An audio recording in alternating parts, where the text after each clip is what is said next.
What up, everybody? That throws me off every time. What up on this wonderful Wednesday? This is your boy Capree Classic, and this is the Capree Classic Show. And you tuned in to WGODradio.net, the number one internet radio station in the world. What's going on? I got people in my comments causing trouble already. Yeah, Miss Kissy talking about my Michigan attire. For those of you that don't know, this is Michigan State Week. And yes, I am repping the Go Blue gear. I need to delete these Go Green comments. She got green hearts in here and everything. Whatever. Thank you for watching, though. Hey, my God, Sister Keithia, what's going on? Appreciate you watching. We appreciate everybody that listens worldwide. This is a worldwide radio show. We'll say that 3 times. Worldwide radio. Worldwide radio. I got a little bit more energy today. I overslept, so I got a little bit more sleep. I missed my haircut appointment. So I got a little bit more sleep. But we here, we ready to rock and roll. We are ready to rock and roll. We got MD on the buttons. Yeah, I'm on the buttons, baby. Yeah, it's gonna be a good day today. Today we are finishing our conversation on 20 things that you should not do in a healthy relationship. Before I get into that, we are going to do a quick word of the day or thought of the day. And I didn't look up the scripture, but I pretty much know it. And it talks about forgetting those things which are behind me, reaching towards those things which are before me. I press towards the mark for the prize of the high calling which is in Christ Jesus. Now, that is a very popular, very popular scripture. But the thought that I want to talk about today is the very first thing that it says. It says forgetting those things which are behind. The thought that I have is, I think we have to understand that forgetting doesn't always mean not remembering. Those aren't the same things. You know, and you hear the phrase, forgive and forget. That's usually when I hear that, I hear people say, I want you to forgive me and I want you to act like what I did never happened. No, that's not true. That's not going to happen either. That's not going to happen either. Now, am I going to hold that against you? If I'm constantly holding that against you or holding that over your head, then I can question whether or not I forgave you or if you feel forgiven if I'm constantly holding that over your head. But I think in this context and in most contexts, forgetting doesn't mean not remembering. I think forgetting means you refuse to be controlled emotionally by what happened. Now, things can happen in our lives that we don't want to forget. We probably we didn't want it to happen, but forgetting it or not remembering it is not always beneficial. Sometimes you need to remember certain things that happen in your life just so you don't make the same mistakes or you don't move the same way. But if your forgetting is you're trying to erase it from the memory bank, you're trying to erase it from your psyche, that's not always a good thing. You don't want to be controlled by the emotions that happen during those or the emotions that were caused by that event or by what happened. So if you got hurt a certain way, you don't necessarily want to forget that. You want to remember how it felt, but you don't want to be dictated by those feelings moving forward. That's what forgetting means. Forgetting means I'm not going to be controlled by how I felt in that moment and allow that to be the way that I proceed with everything. If somebody hurt me in the past, I'm not looking at everybody like they about to hurt me. That's not fair to them, because everybody isn't intentionally trying to hurt you. Everybody's not intentionally coming after you or coming at you. So forgetting just simply means you're not going to be controlled. You're not going to allow those feelings that happen in that moment to start dictating everything, and you putting those feelings out on everything and everybody. So we have to be careful, not to forget or try to erase it, because you can't. The one thing we can't do is we can't revisit what we can't change. You don't want to try to undo what happened, because you can't. But what you can do is use it to move better moving forward. All right? That's the thought for today. We are getting ready to jump back into our discussion. 20 things that you should not do in a healthy relationship. I think we got up to 12 or 13. I think we stopped at 12. So, again, for the third week, this is the final week of this topic.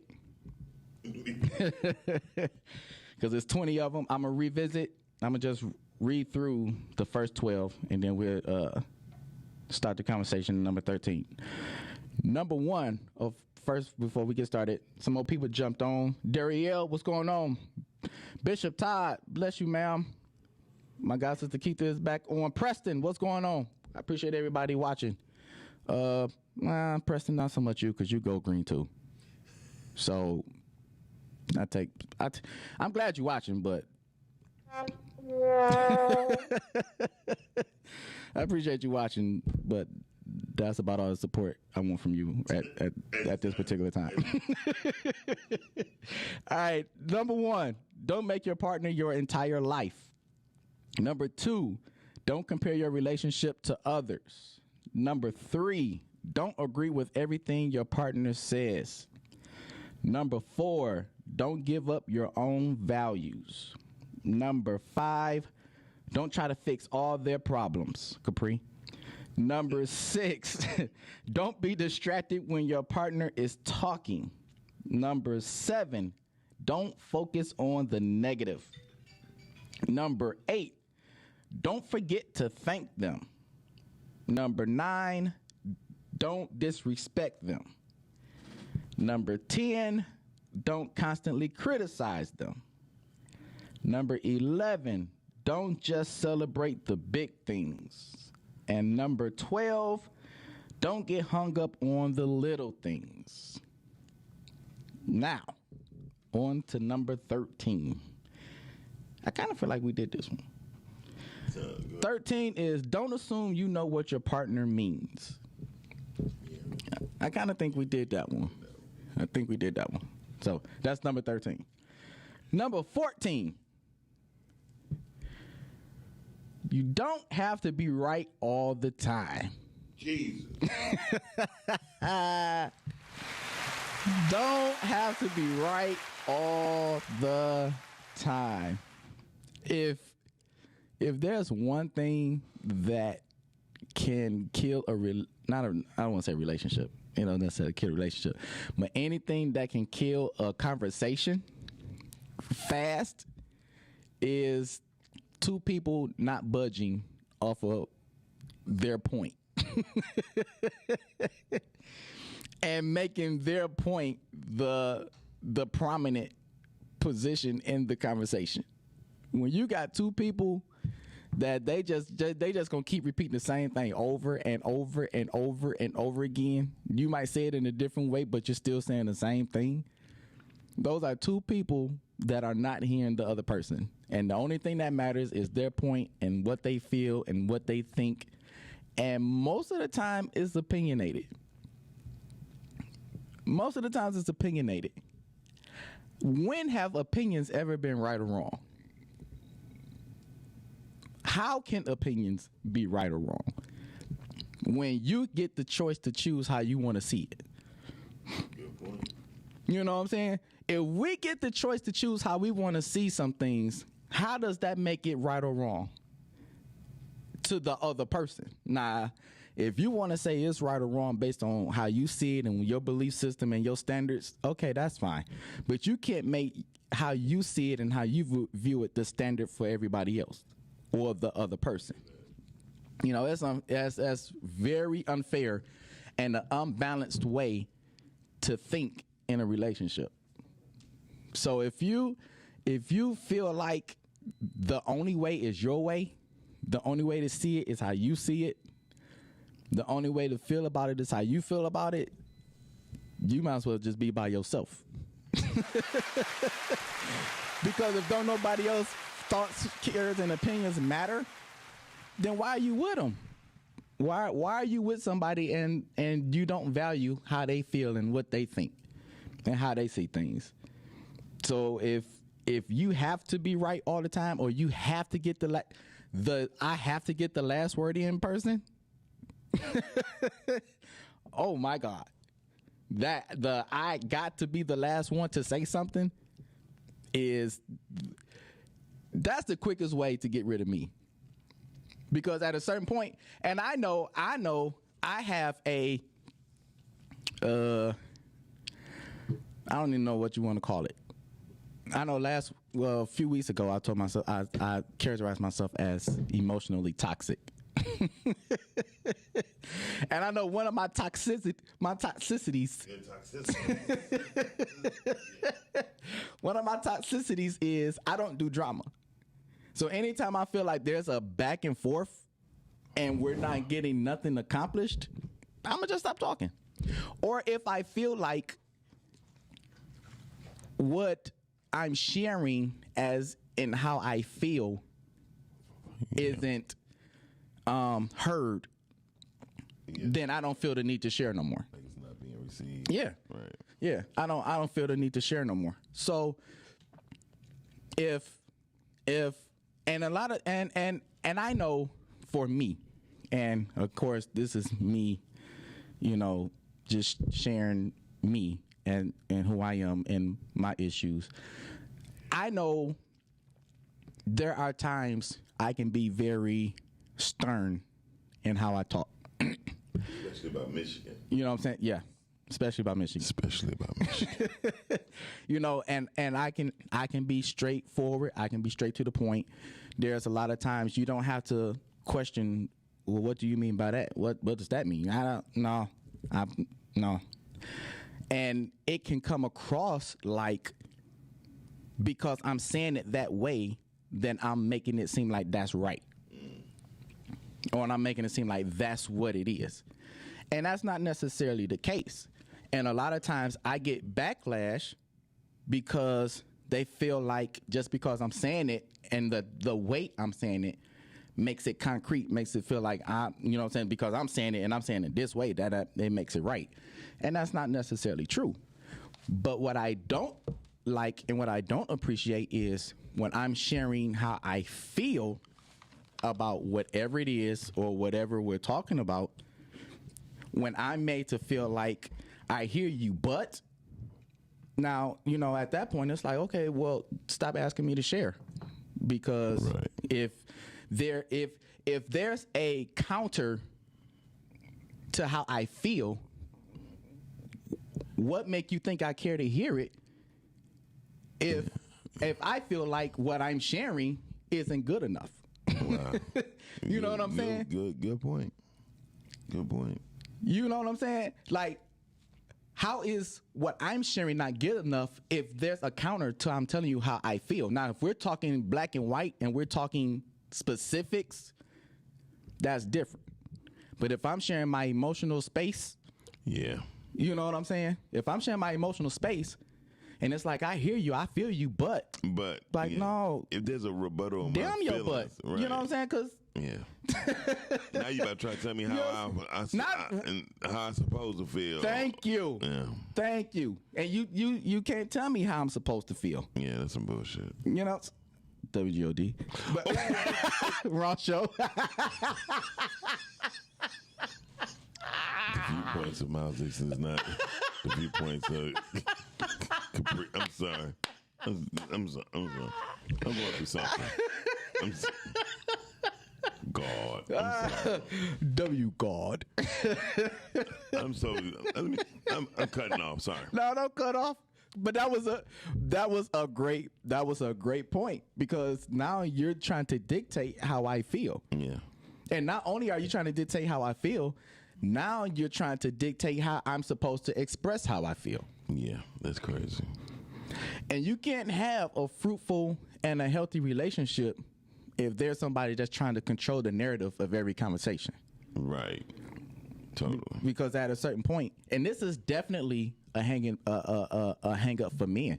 Men already aren't comfortable with sharing how they feel in the beginning. Anyway. So when you do have somebody, or you do have a man that gets to a space where they're comfortable enough to share with you, you know, we women, and I'm going to speak specifically to women because y'all live in that space. Y'all live in being comfortable in expressing how you feel. Men don't live in that space. So when we do share, we don't want to hear, I feel you, but I understand, but nah. Right. Have that conversation with your girl. All right. You know what I'm saying? But when it comes to us, because at a certain point, if we keep getting the butts and all of that, at a point, it's like, okay, well, 3 battles. You know what I'm saying? Right. I mean, whatever. But so, can I say this? Sometimes it has to deal with how the man communicate too. Because a man will say something like, "You feel me?" and she be like, "No." And then, you know, but you probably better communicator than most men. Not saying like most men, but you probably a better communicator than most people I know, because when I communicate, when you communicate, because my hang up is I've gotten backlash so much until you be like, what's the use? Yeah. So you know what I'm saying? I'm definitely in that boat. You know what I'm saying? Where I don't mind sharing, but if it's not going to be fruitful, yeah, I don't talk for my health. Right, most definitely. I understand that. That I don't do. Okay, we got comments. Stephanie, what's up, Steph? She says a person can't tell how they feel or how they are made to feel. Basically, they give 0 Fs and only care about themselves. What are the no? Nope. Yep. She also said they don't value your feelings or emotions, in my opinion, when someone tries to tell another person how they feel or were made to feel. Got it. Kissy says, I have questions. All right, hurry up. Stephanie also said, people need to acknowledge that men are human and their feelings matter too. I agree 100%. I think, unfortunately, that's two-sided. One, most men weren't made to be. No, I don't want to say most men were made to be. Most men were subconsciously trained to be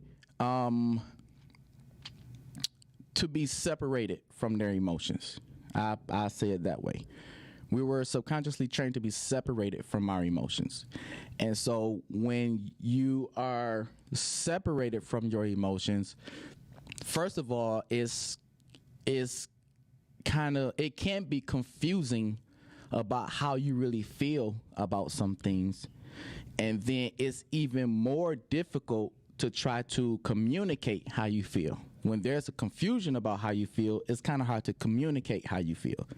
And for a lot of guys, one of the only emotional responses that we're comfortable in is anger.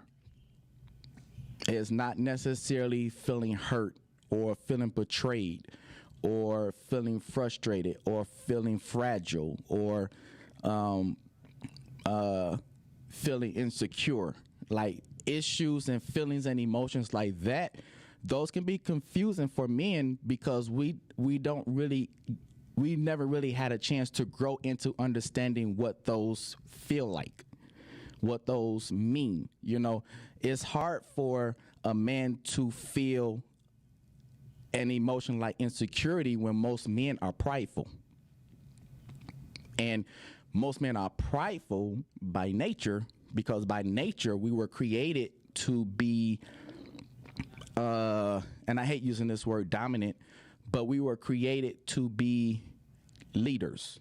I put it that way, not necessarily dominant, because dominance doesn't always age well in conversation.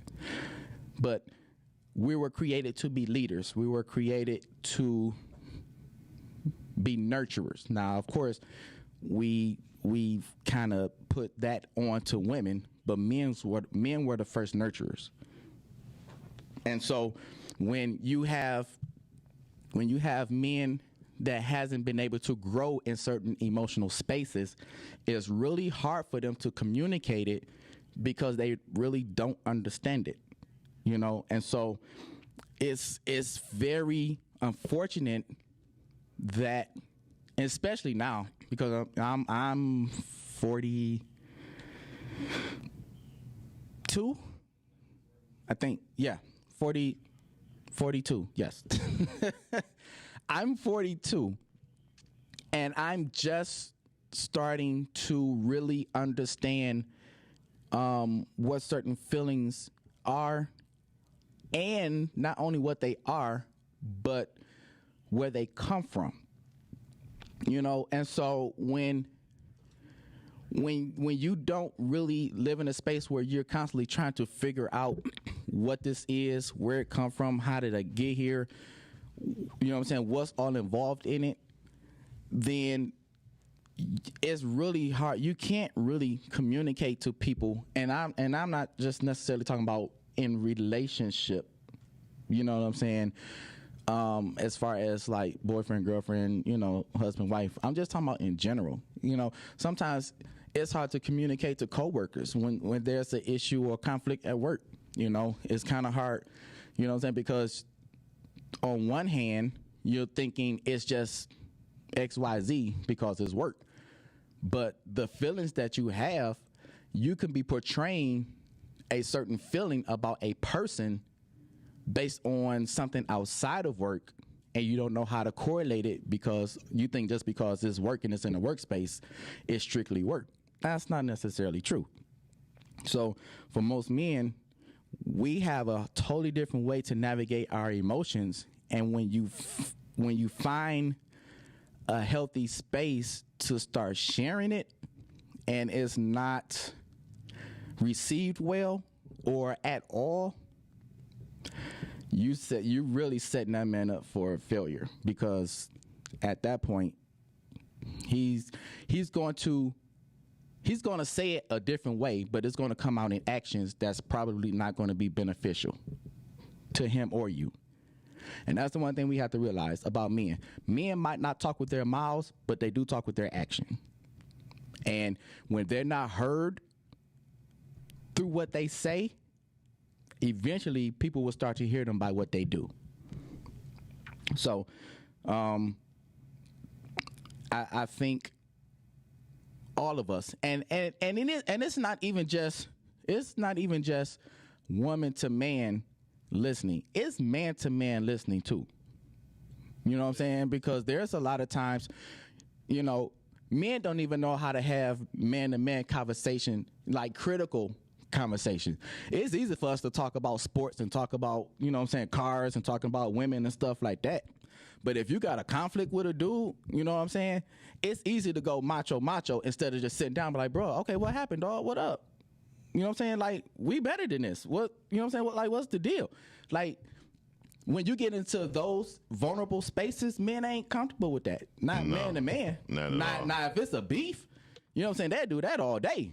You know what I'm saying? Like, no, that's weak. You know what I'm saying? Like, we need to be able to share with whoever it is. If it's, you know what I'm saying, father, son, you know what I'm saying, brother, nephew, cousin. You know what I'm saying? We have to be more intentional and not just being comfortable talking to people that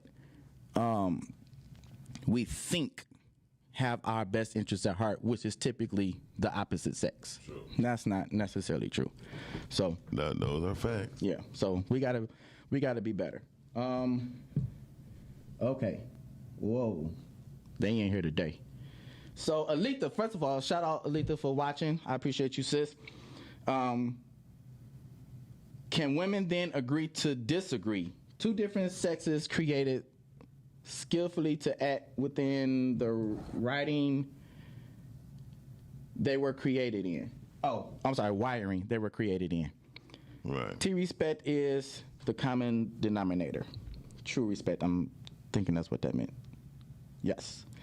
Also, is this general platonic relationships, or are you speaking or interacting with mates? I'm talking general.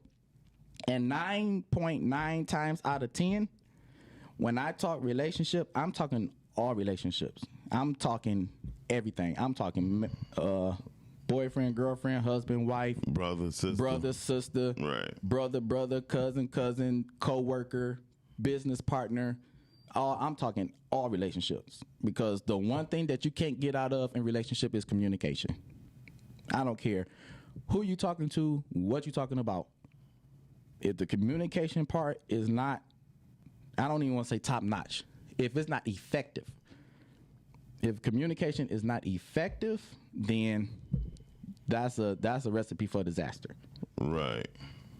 Men and women express themselves differently. Absolutely. Kissy asks, so do men have any? Okay. So do men have any of the women to just say, okay, or give no response? Can she give the what I heard you say is? Yeah. I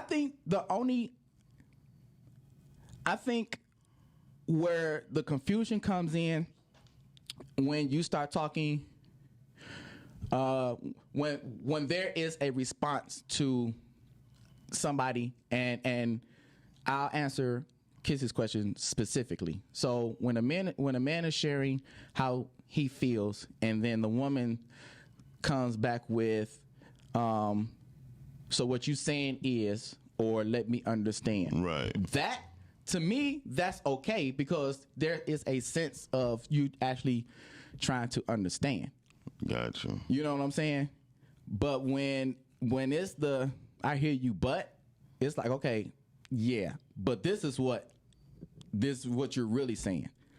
You know what I'm saying? There is a way that you can show that you're actually trying to hear him out. You know what I'm saying?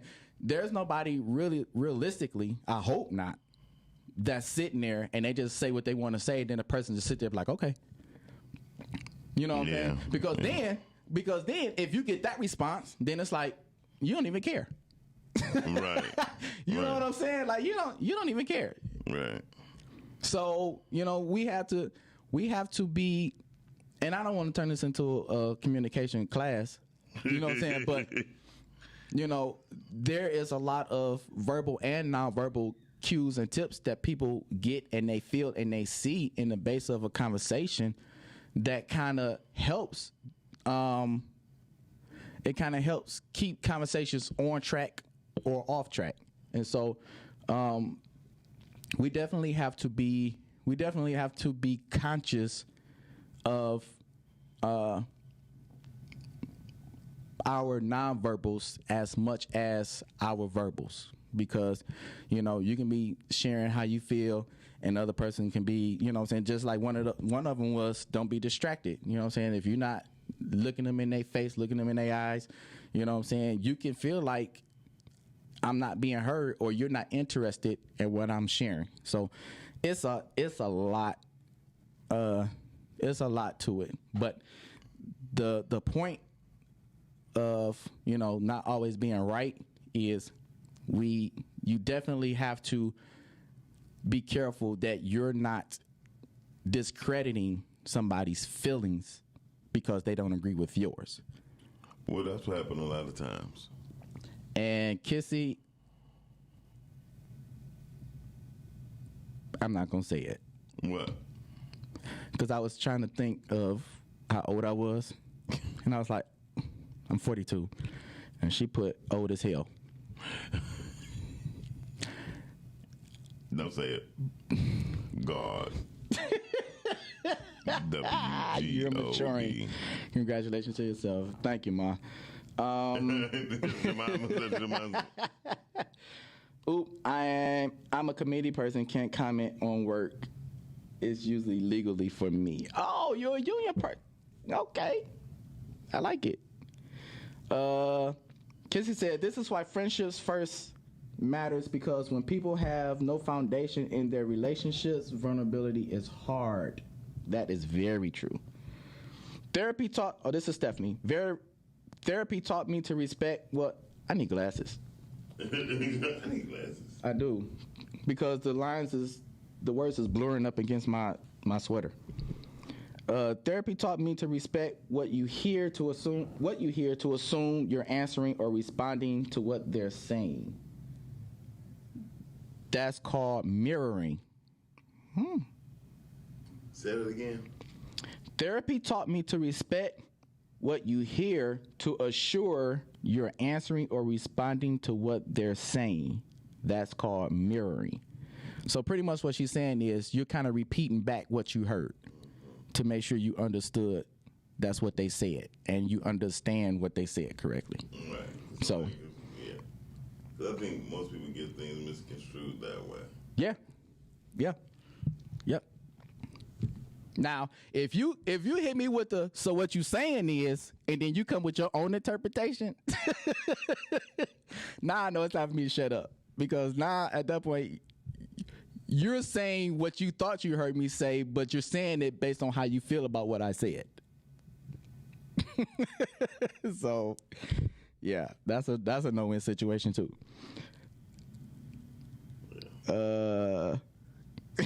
I can just say, I'm almost 50, so what? Wow. All right, number 14. No, that was 14. Number 15. Don't keep things in. This is me.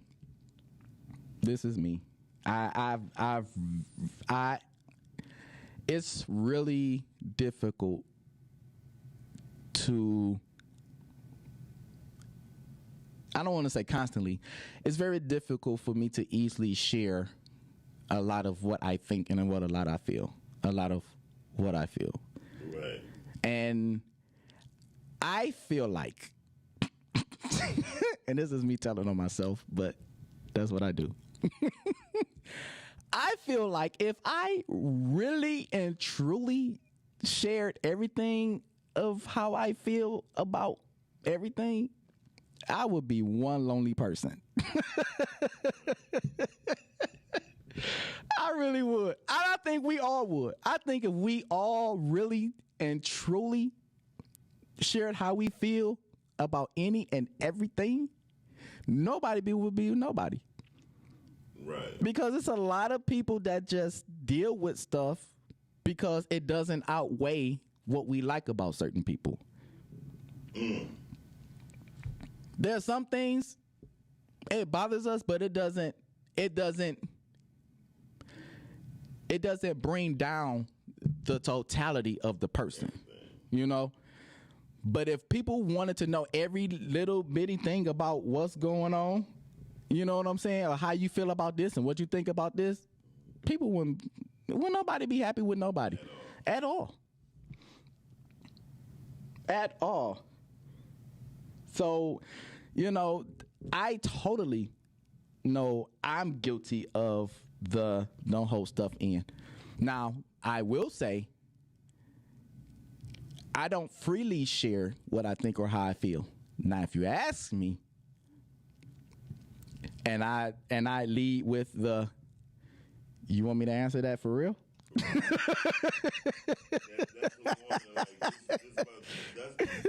That's the warning. Like, this is about to be rather harsh. Now, if I gave you the, you want the clean version, or you want the Capree version? Oh, you want the explicit straight? Because if you want the Capree version, then you might want to go get a drink.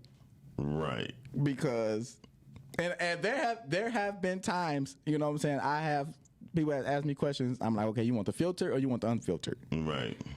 Because I I've learned very well how to give two different answers, but they both mean the same thing. Right.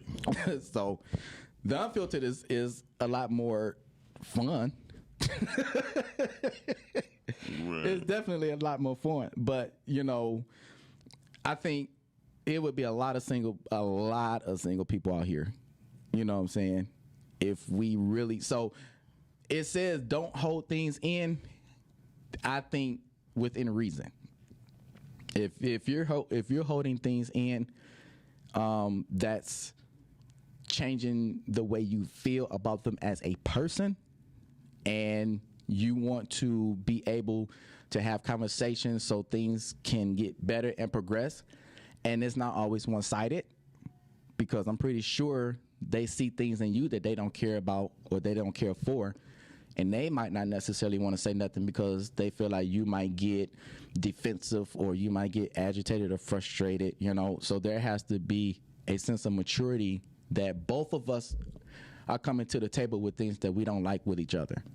And we need to figure out a way how to communicate that in a way to where either one of us aren't getting defensive. And, Right. you know what I'm saying, we're not trying to defend what somebody else don't like about us. Right, because that a whole lot of that be going on. Yeah, we try to defend. Well, I've been this way all my life. Well, what made you think that's good? Right. What made you think that's a good thing? You know what I'm saying? Now, is it okay to cuss people out within reason when they actually need it? Well, you know, I'm not an advocate for cussing people out, but I do. I've done it. You know.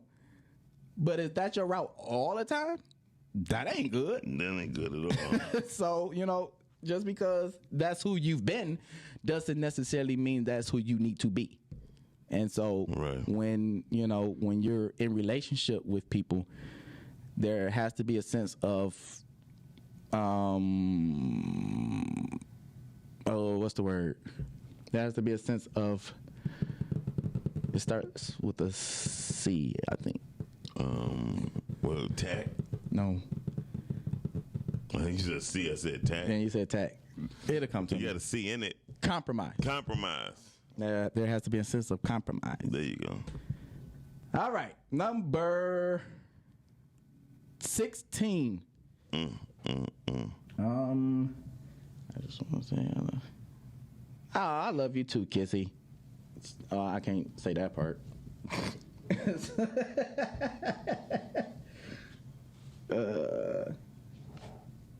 You effing rock. Angel, what's going on, Angel? Thank you for watching.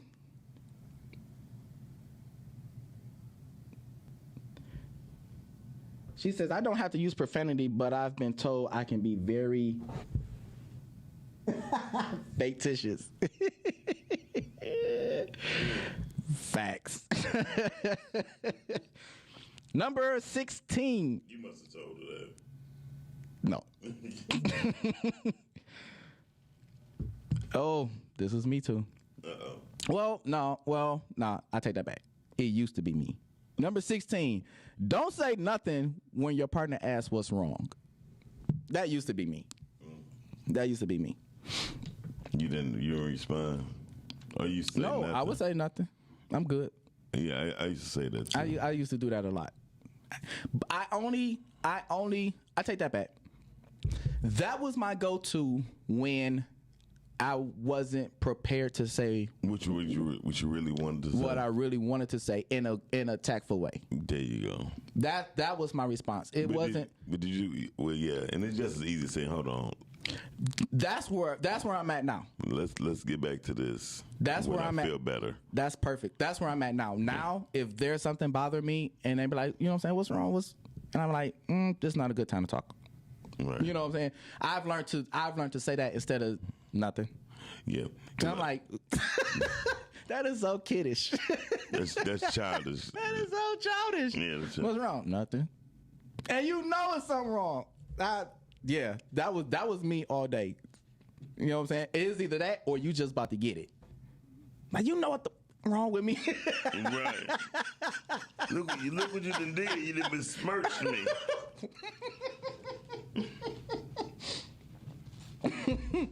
So I have definitely learned to, you know what I'm saying, be more tactful and saying this is not a good time to talk. I'm not prepared to say what I want to say because it's not going to come out right. You know, I'm good for saying that. Like, nah, if I say it now, it's not going to come out right. So, Yeah. so I have learned. But for those of you that still says you know, there's something wrong, you be like, nothing. Yeah, grow up. 17. Don't subject them to the silent treatment. Yeah. Don't.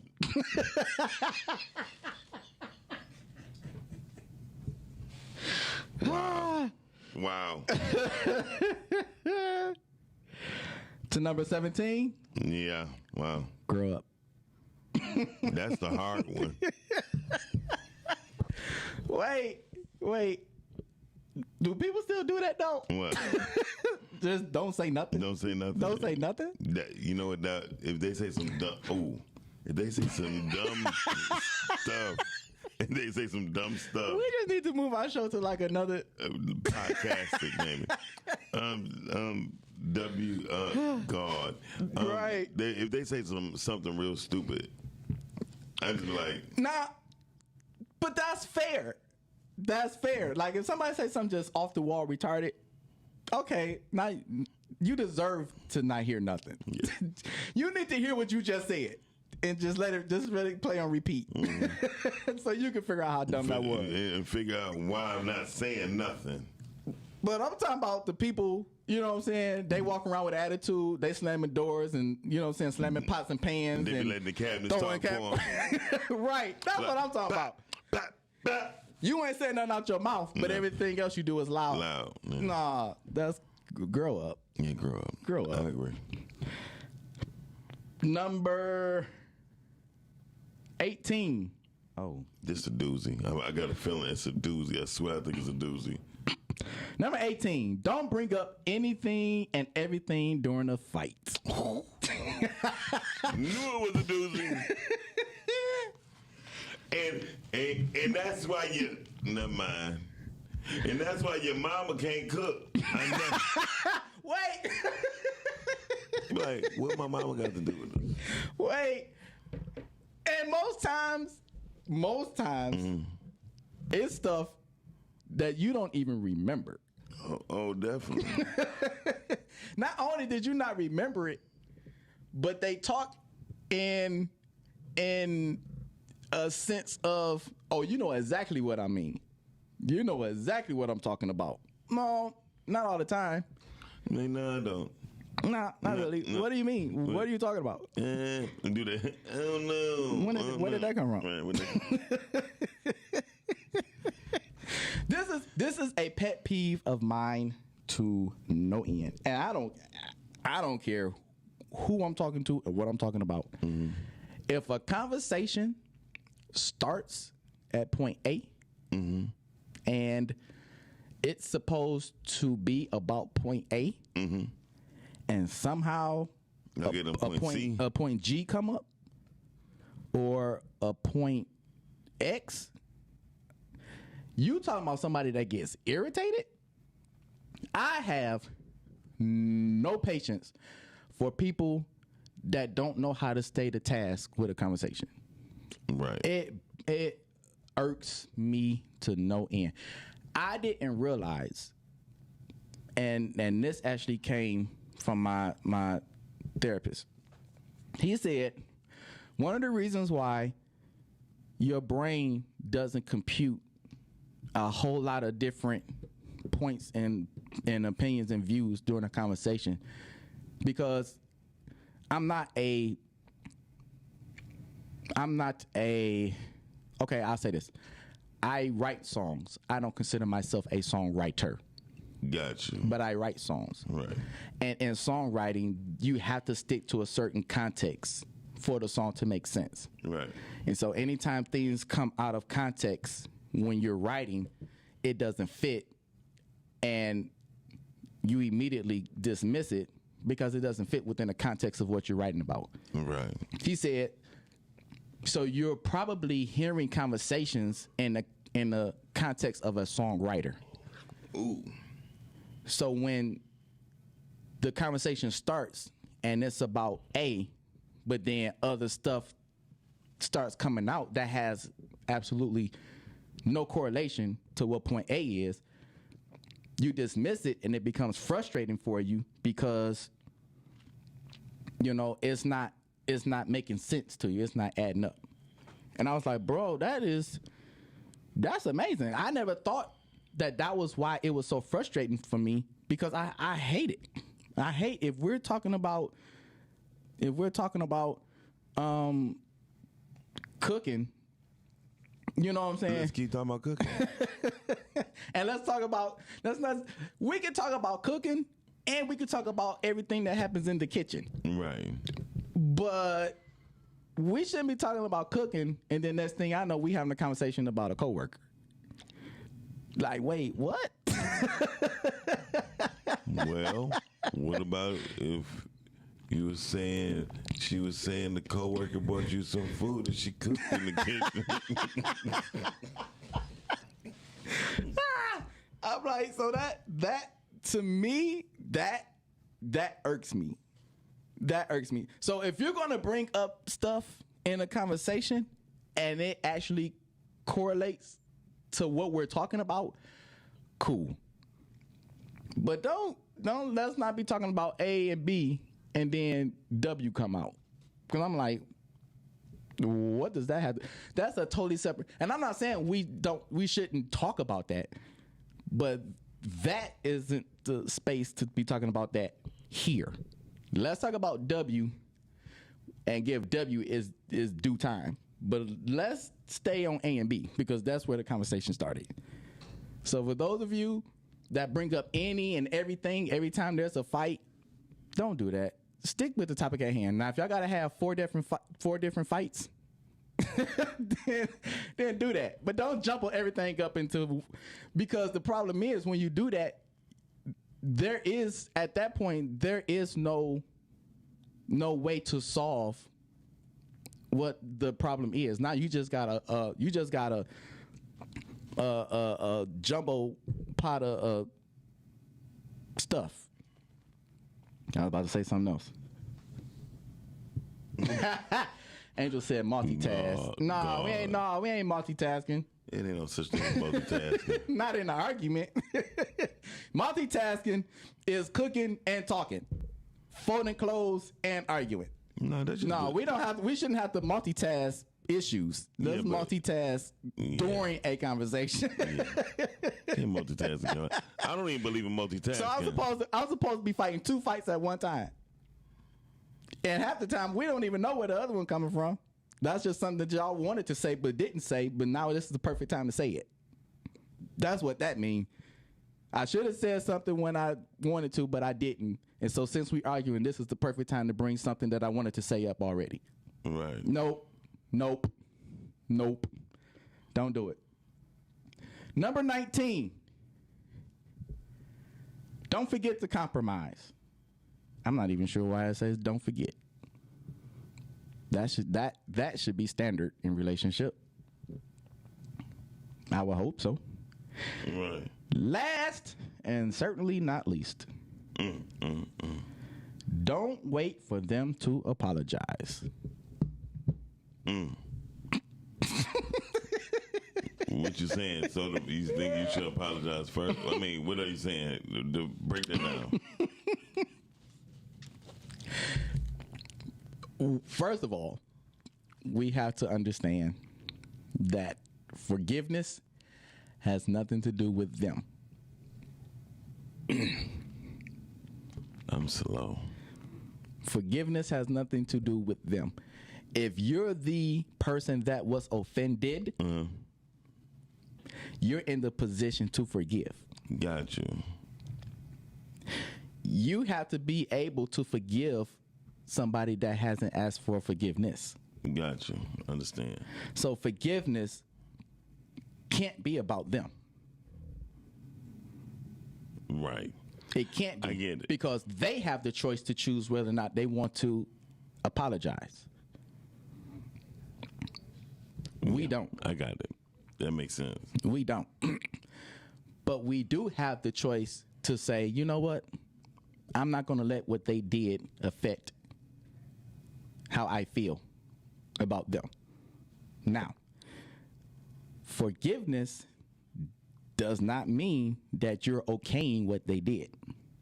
Because a lot of people struggle with forgiveness because they feel like if I forgive them, that gives them the right to do it again. Right. That's not what that means. Gotcha. That's not what that means.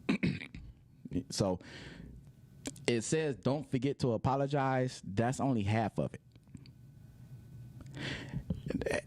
And it's almost time to go. I'm going to say this. You know what I hate? I hate the person that apologizes like this. I'm sorry you feel that way. Yes. I'm sorry you thought that. And you know what? I hate it so much. I do it.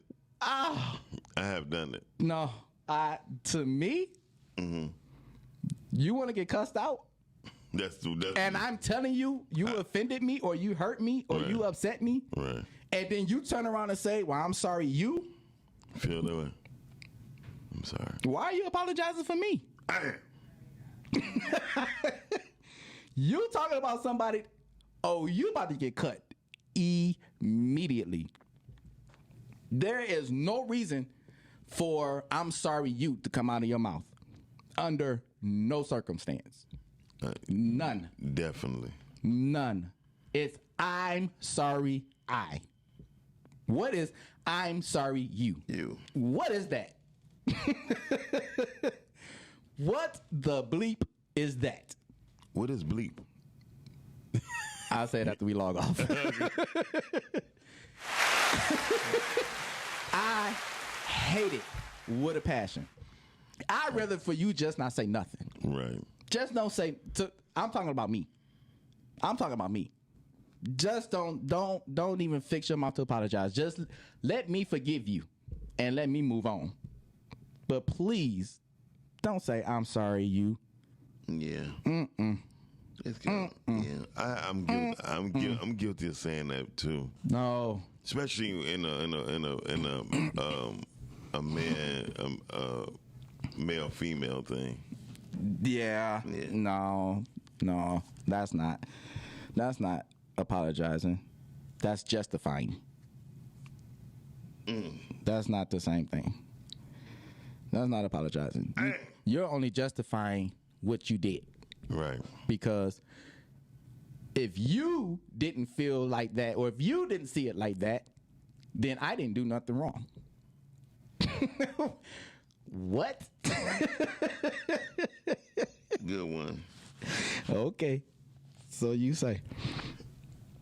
I have apologized first, even though I wasn't wrong. Oh, she did it for peace. Absolutely. Absolutely. Now, I don't necessarily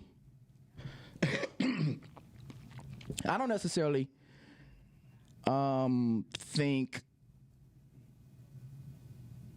okay, scratch that. Let me say for me, I have apologized if I didn't know, you know what I'm saying? Like if I wasn't sure. So I've given apologies, I apologize if I said something that hurt you or offended you. I apologize if I did something, you know what I'm saying? To you, right? To you to make you react like that. You know what I'm saying? Now I've done that. Like if I've said something, and I didn't even realize it, and then you respond that way, you know what I'm saying? You respond in a way, and I'm like, wait, whoa. You know what I'm saying? Right. So I've come back and I said, like, okay, wait, if I said something, you know what I'm saying, or did something, and that's why you responded the way you did, my bad. My bad. You know what I'm saying? But it's not, I'm like, well, I'm sorry you responded like that. Right. Nope. No. Yeah. No. So let me cover me first. And if it's something that I did to make you respond that way, okay, now let's talk. So now I know I need to watch what I say or what I do, so you don't respond. You know what I'm saying? Oh, you don't. Yeah. So, but yeah. And there's a lot of times, like Cuz said, you can't respond without, you can forgive Right. or apologize. That's what you can apologize even if you didn't do nothing wrong. True. You know what I'm saying? Just to keep peace. But you have to be careful to where that's not that doesn't happen all the time. I agree. Because there's really no accountability in wrong action in that point. I agree. Now it's one thing to keep peace, but accountability doesn't excuse peace. Ooh, accountability don't excuse peace. You know what I'm saying? Truth. You can be accountable, and if it gets tense, that's fine. You know what I'm saying? Right. That's fine. But you know what I'm saying? To keep peace and not hold people accountable, that shouldn't be. Them two aren't mutually exclusive. No. Sometimes peace calls for tension. I mean, accountability calls for tension. Most definitely. You know what I'm saying? And just because there's no conflict don't mean that there's no peace. Good answer. So we got to be kind of, you know what I'm saying? We got to be kind of careful.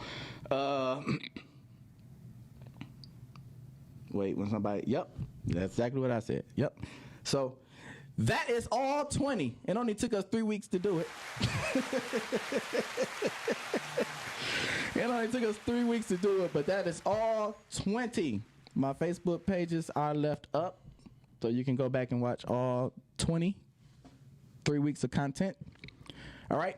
We will not be here for the next 2 weeks. We have work obligations. But we will be back, whatever that third week, November 17th, I believe. That's my birthday. It's my it's my birthday. Yeah. Oh, we going to have cake. Well, I don't know about ice cream. Right. But we'll have cake or something. Right. So we'll be back November 17th.